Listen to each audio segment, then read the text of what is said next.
ஒரு காலத்துல யாருமே எங்களை சீண்டல. ஆனா இன்னைக்கு நாங்க தான் தமிழ்நாட்டோட ஹாட் டாபிக்.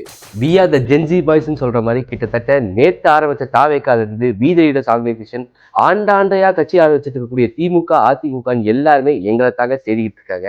அப்படி மார்த்தட்டி கெத்தா சொல்லிட்டு இருக்க ஜென்சி கிட்ஸ் சொல்ற மாதிரி அவங்களாலதான் தாவேக்கா இன்னைக்கு ஆட்சி அமைச்சதா, அவங்களோட ஓட்டு தான் தமிழ்நாட்டுல இன்னைக்கு முக்கியமான ஓட்டுன்னு பார்த்தா அப்படிலாம் கிடையாதுங்க. ஜென்சியோட ஓட் மட்டும் நிச்சயமா ஜெயிக்கிறதுக்கெல்லாம் பத்தாதுங்க. கிட்டத்தட்ட எல்லா ஃபேக்டர்ஸும் இங்க டிட்டர்மைன் ஆகும். உமன் ஓட் வேணும், ஜென்ஸ் ஓட் வேணும். அவங்க எல்லாருமே ஒவ்வொரு செக்டார்ஸ்ல இருப்பாங்க, ஒவ்வொரு சொசைட்டில இருப்பாங்க. இவங்க எல்லாத்தோட ஓட்டும் ஒன்னா சேர்ந்தா மட்டும்தான் ஒரு எலெக்ஷன்ல நம்மளால ஜெயிக்க முடியும். என்னதான் ஜென்சி இன்னைக்கு இன்டர்நெட்ல மிகப்பெரிய ரெவல்யூஷன் புரட்சி பண்ணி அவங்களோட ஃபேக்டர் மிக முக்கியமாக பார்க்கப்பட்டாலும் மற்றவங்க எல்லாரும் சேர்ந்தா மட்டும்தான் ஒரு ஆட்சி அப்படிங்கிறத அமைக்க முடியும்.